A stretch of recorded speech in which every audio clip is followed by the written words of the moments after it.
Hai guys, kembali lagi nih dengan kita dari Himpunan Mahasiswa Jurusan Manajemen. Di podcast kali ini kita itu dengan tema revitalisasi katalisator sang demonstran. Oke, perkenalkan dulu nih, nama saya Cahyani Brilianti dengan rekan saya Saiful Anwar. Di sini kita sudah bersama narasumber kita, yaitu boleh perkenalkan dulu Kak terlebih dahulu. Saya Rizal Tarifudin, saya ringtoner dari HMJ. Nah, kita mau nanya nih kan Kak Rizal pernah jadi mahasiswa. Nah, menurut Mas Rizal, mahasiswa itu apa sih? Mahasiswa itu, kalau kita tarik secara umum ya, mahasiswa itu seseorang yang terdaftar di perguruan tinggi. Cuman kan pada hari ini mahasiswa selesai di sana tanpa pikirnya.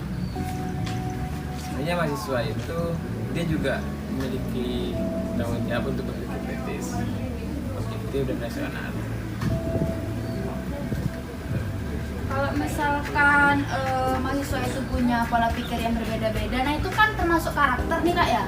Nah, menurut Kak Rizal tuh karakter mahasiswa yang ideal itu seperti apa? Karakter mahasiswa yang ideal itu mahasiswa yang mampu menjalankan perannya sebagai mahasiswa, sebagai agen of change, agen of control, agen stock, dan lain-lain. Cuma kan per hari ini mahasiswa tidak mampu melihat ke sana.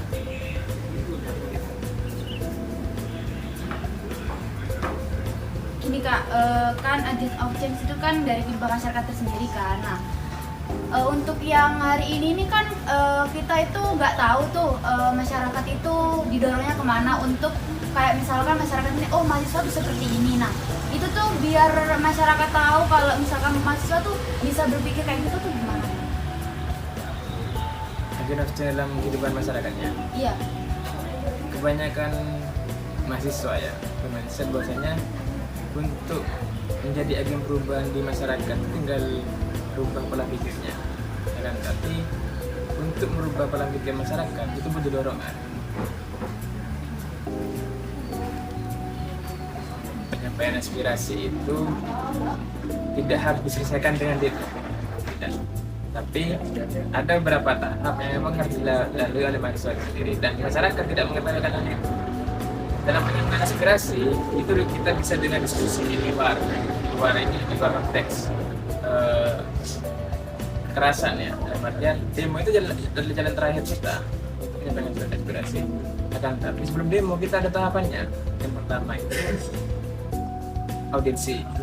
Sebelum audiensi kita mengirimkan surat dulu kepada pemerintah. Katanya kita mau menyampaikan aspirasi dan ada petisinya. Dalam tahap audiensi nantinya. Audiensi ditolak baru kita aksi. Gitu. Aksi itu jalan terakhir yang memang harus disampaikan. Ketika aspirasi melewati jalan dalam hal kehalusan nggak bisa gitu. Kerasannya dalam artiannya gitu. Arah kerasannya ya demo gitu. Cuman kan output dari demo kadang tidak tersampaikan. Itu kan bukan kesalahan mahasiswa tidak, tapi kesalahan dari pemerintah itu yang memang tidak bisa atau tidak mampu untuk menerima aspirasi mahasiswa, terutama aspirasi masyarakat. Tapi kalau misalkan nih sudah demo nih Kak, tapi tidak diterima sama masyarakat, itu apakah mau demo lagi apa dengan cara yang lain? Tidak diterima masyarakat, pemerintah. Iya, tidak diterima sama pemerintah. Ya demo terus sampai akhirnya goal. Gitu. Misalnya pernah kejadian dulunya tahun 98 itu pernah ada kejadian di mana demo besar-besaran seluruh Indonesia mahasiswa berkumpul di Jakarta. Tujuannya untuk apa? Untuk menurunkan presiden. Cuma masyarakat kan menilainya, apa sih presiden diturunkan kan begitu.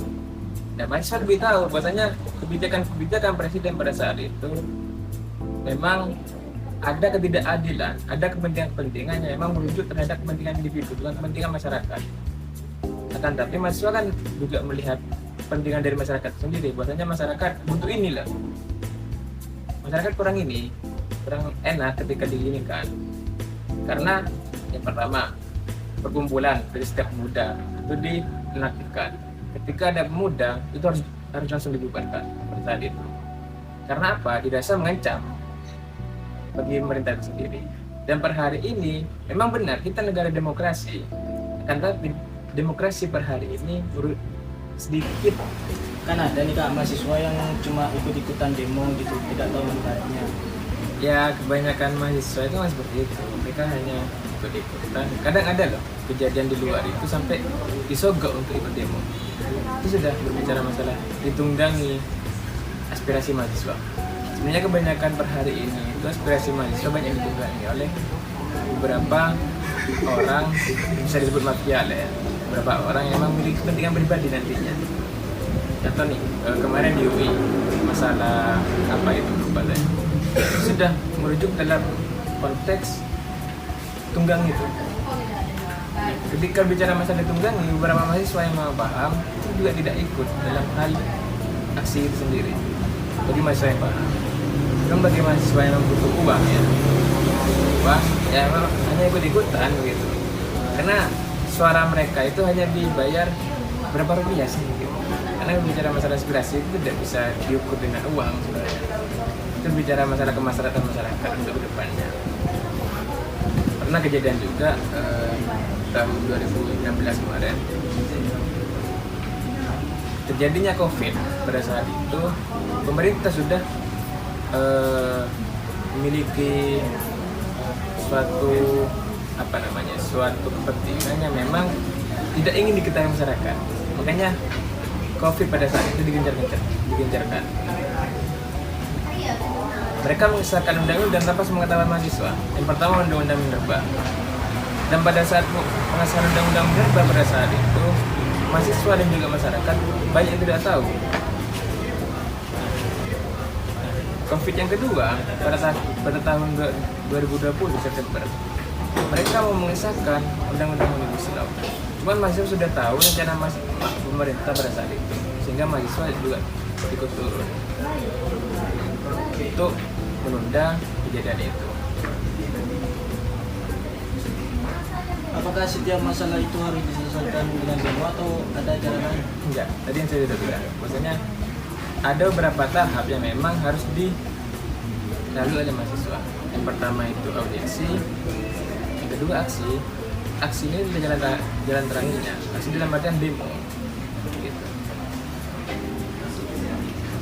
Tapi kalau misalkan dari Kak Rizal sendiri, kan tadi ada yang bilang kayak dibayar gitu Kak untuk ikut demo.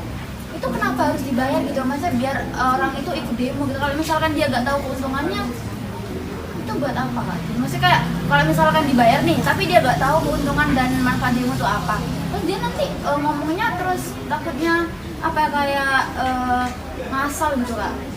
Kenapa harus dibayar gitu? Dibayar dalam artian mereka butuh masa untuk akan hal itu untuk aksi itu sendiri. Gitu. Itu maksudnya masa yang seperti apa? Masa yang banyak untuk menyampaikan aspirasi. Sedangkan kalau kita bicara masalah aspirasi, kita nggak terlalu butuh orang banyak, akan tapi poin yang disampaikan yang penting sampai. Masa emang butuh. Memang kalau masanya itu masa itu dalam arti kuantitas ya. Kuantitas itu memang butuh, tapi kuantitas kalau memang mereka hanya ikut-ikutan, ngapain begitu kan? Bukan murni dari mahasiswa. Kita sebagai mahasiswa harus bisa berpikir kritis, rasional, dan objektif. Dan jangan dilupakan juga guys, mahasiswa juga memiliki peran, yaitu agent of change, social control, moral force, iron stock, dan lain-lain. Itu lagi saya nambahkan. Tugas mahasiswa itu cuma ada 4. Demo, dan belajar. Itu saja. Oke, beri aplaus untuk narasumber kita yang kali ini. Oke, terima kasih Kak Rizal sudah meluangkan waktunya hadir di podcast Himpunan Mahasiswa Jurusan Manajemen. Saya selaku moderator Caini Brilianti dan rekan saya Saya Anwar. Jangan lupa pantengin terus ya guys. Bye-bye.